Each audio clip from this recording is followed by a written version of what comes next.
Menteri Energi dan Sumber Daya Mineral (ESDM) Sudirman Said direncanakan akan bersaksi dalam persidangan kasus suap proyek pembangkit listrik tenaga mikro hidro (PLTMH) di Kabupaten Deiyai, Papua dengan terdakwa anggota Komisi 7 DPR Dewi Yassin Limpo. Segera kita bergabung dengan Julita Telong Banua yang saat ini berada di Pengadilan Tipikor Jakarta. Iya, Julita, apakah sidang sudah berlangsung saat ini?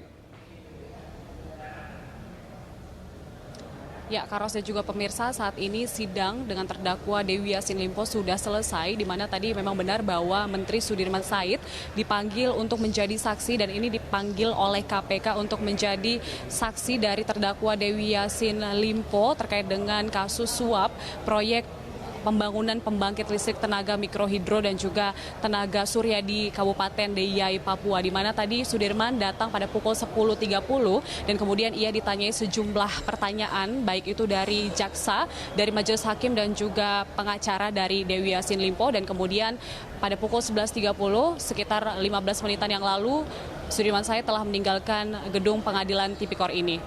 Sudirman Said ditanyai berbagai pertanyaan, khususnya adalah terkait dengan proposal yang diajukan Dewi Yassin Limpo beberapa waktu lalu, yang dimana isinya adalah untuk membangun pembangkit listrik tenaga mikrohidro dan juga tenaga surya, dan juga ia ditanyai bagaimana proses dari pengajuan proposal hingga dimasukkan ke APBN 2016.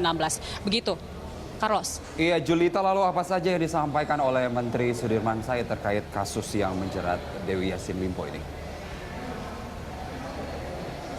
Ya, kemudian Sudirman Said, Carlos dan juga pemirsa mengatakan bahwa pada akhirnya proposal yang diajukan oleh Dewi Yassin Limpo ini tidak dimasukkan ke APBN, di mana ada beberapa syarat yang harus dipenuhi oleh pengajuan ataupun usulan yang diajukan ini adalah pertama proposal dari daerah, kemudian diadakan studi kelayakan, dan jika masuk akal dari proposal itu akan diadakan pembahasan dan kemudian barulah dimasukkan ke APBN. Itu pun akan dimasukkan ke APBN jika itu sinkron dengan rencana pembangunan ketenaga listrikan Indonesia, barulah kemudian dapat direalisasi. Dan menurut laporan dari Dirjen ini tidak memenuhi syarat ini setelah dilakukan pengkajian proposal dan juga studi kelayakan, dan kemudian juga tidak melewati siklus anggaran sehingga tidak bisa masuk ke APBN 2016.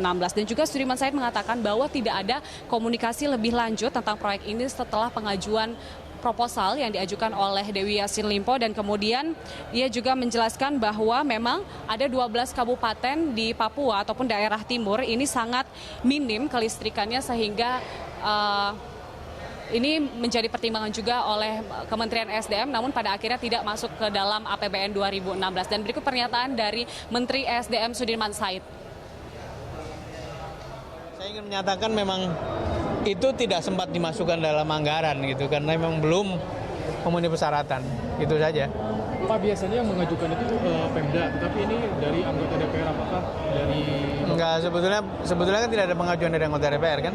Kalau serapnya Pak itu iya, itu sering begitulah, anggota DPR menitipkan proposal mengingatkan pemerintah, tapi yang mengajukan secara resmi ya Pemda gitu.